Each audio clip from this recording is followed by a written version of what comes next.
Hello friends, તમારું સ્વાગત છે મારી ચેનલમાં। આજે આપણે બનાવીશું ફક્ત 1 કપ પૌવા અને 2 બટેકામાંથી નવો નાસ્તો। તો આ નાસ્તો બનાવવામાં એકદમ ઓછો સમય લાગે છે અને ખાવામાં બહુ ટેસ્ટી એવો લાગશે।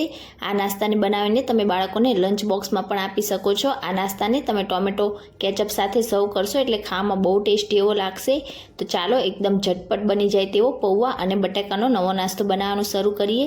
રેસીપી સારી લાગે તો વિડીયોને લાઇક કરજો, વધારેમાં વધારે શેર કરજો અને જો તમને મારી રેસીપીઓ સારી લાગતી હોય અને ચેનલને સબસ્ક્રાઇબ ના કરી હોય તો સબસ્ક્રાઇબ કરીને બેલ આઇકનને પ્રેસ કરજો એટલે નવી નવી રેસીપીના નોટિફિકેશન આવશે।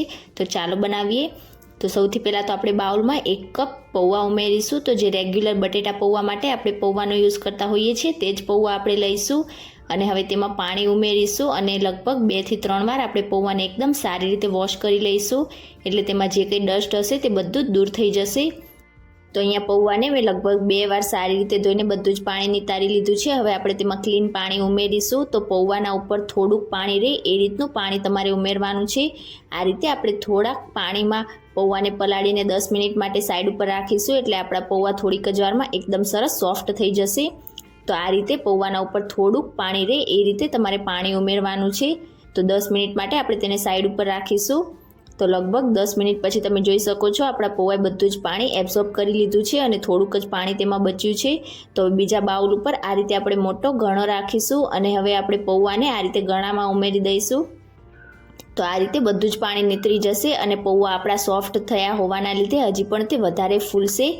તો આ રીતે આપણે તેને ગણામાં ઉમેરી દીધા પછી આ રીતે થોડાક સેપરેટ કરીશું અને ફરીથી તેને 10 મિનિટ માટે આપણે સાઈડ ઉપર રેસ્ટ પર રાખીશું એટલે એકદમ સરસ રીતે આપણા પૌવા છે તે ફૂલીને સોફ્ટ થઈ જશે। તો લગભગ 10-1 મિનિટ પછી તમે જોઈ શકો છો આપણા પૌવા એકદમ સરસ રીતે ફૂલીને આ રીતે છૂટા થઈ ગયા છે। તો આ રીતે તમે થોડીવાર માટે પાણીમાં પૌવાને રાખીને રેસ્ટ પર રાખશો એટલે એકદમ સરસ તમારા પૌવા સોફ્ટ થઈ જશે। હવે બીજા એક મિક્સિંગ બાઉલમાં આપણે બધા જ પૌવાને ટ્રાન્સફર કરી લઈશું અને હવે તેમાં 2 મીડિયમ સાઇઝના બાફેલા બટેકાને ઠંડા કરીને મેં છાલ નીકાળીને આ રીતે મેશ કરીને લઈ લીધા છે। તો તે પણ ઉમેરીશું। અહીંયા તમારે બટેકાનો ઉપયોગ એકદમ ઓછો જ કરવાનો છે। પૌવા લો તેનાથી અડધા માપના તમારે બટેકા લેવાના છે। તો હવે બંને વસ્તુને આપણે એકદમ સારી રીતે હાથની મદદથી ચોળીને મિક્સ કરી લઈશું। તો પૌવા આપણા એકદમ સોફ્ટ હોવાના લીધે એકદમ ઝડપથી આ રીતે તમે થોડાક તેને મેશ કરશો એટલે બટેકાની સાથે મિક્સ થઈ જશે। તો થોડીક જ વારમાં તમે જોઈ શકો છો મેં બટેકા અને પૌવા બંનેને એકદમ સરસ રીતે મેશ કરીને મિક્સ કરી લીધા છે। હવે આપણે તેમાં બાકીની સામગ્રી ઉમેરીશું। તો એક મીડિયમ સાઇઝની આપણે ઝીણી કટ કરેલી ડુંગળી ઉમેરીશું। તમે ડુંગળી ના ખાતા હોય તો તેને સ્કીપ કરી શકો છો। 1/4 કપ જેટલા ઝીણા કટ કરેલા લીલા ધાણા ઉમેરીશું। 1 ટીસ્પૂન જેટલી આદુ અને લીલા મરચાંની પેસ્ટ ઉમેરીશું। સાથે તેમાં સ્વાદ પ્રમાણે મીઠું ઉમેરીશું। 1 ટીસ્પૂન ગરમ મસાલો ઉમેરીશું। 1 ટીસ્પૂન રેડ ચીલી ફ્લેક્સ ઉમેરીશું। રેડ ચીલી ફ્લેક્સથી એકદમ સરસ ટેસ્ટ આવશે, પણ ના હોય તો તમે તેની જગ્યાએ લાલ મરચું પાવડરનો ઉપયોગ કરી શકો છો। અને હવે આપણા નાસ્તાને એકદમ સરસ બાઇન્ડિંગ આપવા માટે તેમાં 4 મોટી ચમચી જેટલો ચણાનો લોટ ઉમેરીશું અને તેમાં 1 લીંબુનો રસ નીચોવીશું। તો પહેલાં આપણે 4 ટેબલ સ્પૂન જેટલો ચણાનો લોટ ઉમેરીશું અને જરૂર લાગે તો પાછળથી આપણે થોડોક એડજસ્ટ કરીશું। તો અહીંયા આ રીતે 1 લીંબુનો રસ નીચોવી દીધા પછી આપણે બધી જ વસ્તુને હાથની મદદથી એકદમ સરસ રીતે મસળીને મિક્સ કરી લઈશું। તો આ નાસ્તાને બનાવવામાં એકદમ ઓછો સમય લાગે છે અને તમે ઝડપથી બનાવીને તેને બાળકોને લંચ બોક્સમાં પણ આપી શકો છો। તો એ મિક્સ કરી લીધા પછી મને થોડાક લોટની જરૂર લાગે છે તો 2 ચમચી જેટલો લોટ આપણે ફરીથી ઉમેરશું। અહીંયા જો ચણાનો લોટ ના હોય તો તમે તેની જગ્યાએ ચોખાના લોટનો ઉપયોગ પણ કરી શકો છો। તો બધી જ વસ્તુને મેં આ રીતે મિક્સ કરી લીધી છે અને તમે જોઈ શકો છો એકદમ સરસ આપણું મિશ્રણ તૈયાર થઈ ગયું છે।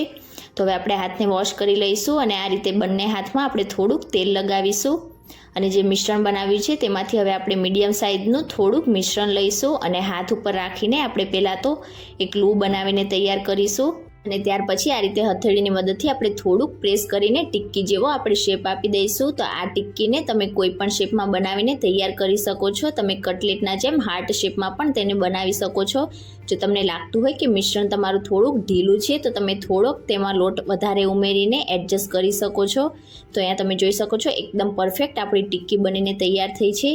આ ટિક્કીને તમારે વધારે પડતી પાતળી નથી કરવાની, આ રીતે થોડીક જાડી રાખશો એટલે ખાવામાં એકદમ ટેસ્ટી લાગશે। તો બિલકુલ આ જ રીતે આપણે બાકીના મિશ્રણમાંથી પણ ટિક્કીઓ બનાવીને તૈયાર કરી લઈશું। તમે આ મિશ્રણમાંથી લોંગ ફિંગર્સના જેમ પણ આ નાસ્તો બનાવીને તૈયાર કરી શકો છો। તો એક રિક્વેસ્ટ છે ફ્રેન્ડ્સ, જો તમે હજી સુધી મારી ચેનલને સબસ્ક્રાઈબ ના કરી હોય તો સબસ્ક્રાઈબ કરીને બાજુમાં જે બેલ આઇકન બટન આપેલું છે તેના ઉપર ક્લિક કરજો, એટલે જ્યારે પણ હું મારી નવી રેસીપી અપલોડ કરીશ તેની નોટિફિકેશન્સ તમને ડાયરેક્ટ મળી જશે। અને આ બિલકુલ ફ્રીમાં છે। અને જો રેસીપી સારી લાગે તો વિડીયોને એક લાઇક ચોક્કસથી કરજો।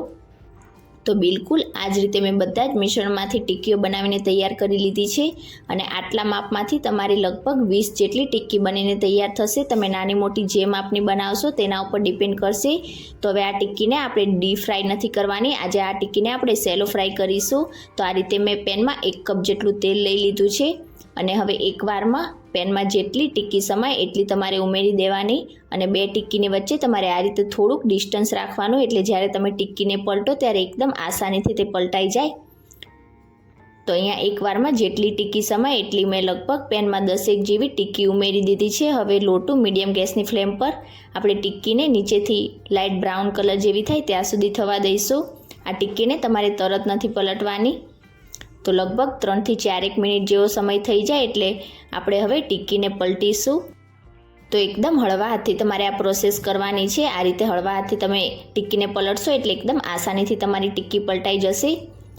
તો તમે જોઈ શકો છો નીચેથી હલકી આપણી ટિક્કી લાઇટ બ્રાઉન કલર જેવી થઈ ગઈ છે। તો બિલકુલ આ જ રીતે આપણે બાકીની બધી જ ટિક્કીઓને પલટી દઈશું। અને ફરીથી આપણી બધી ટિક્કીઓને નીચેની સાઈડથી પણ એકદમ સરસ લાઇટ બ્રાઉન કલર અને ક્રિસ્પી થાય ત્યાં સુધી થવા દઈશું। તો લગભગ 7 થી 8 મિનિટ જેવો તમારી ટિક્કીને ફ્રાય થતાં સમય લાગશે। અને આ ટિક્કીને તમારે લો ટુ મીડિયમ ગેસની ફ્લેમ પર જ ફ્રાય કરવાની છે, વધારે પડતી લો કે વધારે પડતી હાઈ ગેસની ફ્લેમ પર ફ્રાય નથી કરવાની। તો લગભગ 8 મિનિટ પછી તમે જોઈ શકો છો આપણી ટિક્કી એકદમ સરસ રીતે ક્રિસ્પી થઈ ગઈ છે અને એકદમ લાઇટ બ્રાઉન કલર પણ આવી ગયો છે। તો આ રીતે તેલ નિતારીને ટિક્કીને આપણે પ્લેટમાં લઈ લઈશું। તમે જોઈ શકો છો એકદમ ક્રિસ્પી આપણી આ ટિક્કી તૈયાર થઈ છે।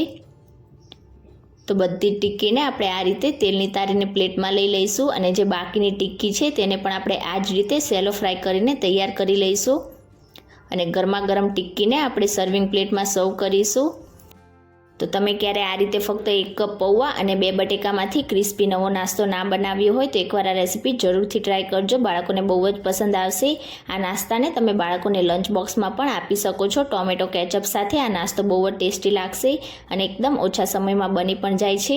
તો આજની મારી રેસીપી તમને કેવી લાગી મને કમેન્ટ કરીને ચોક્કસથી જણાવજો।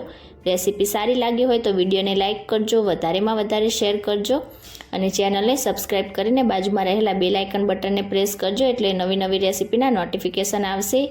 Thank you for watching.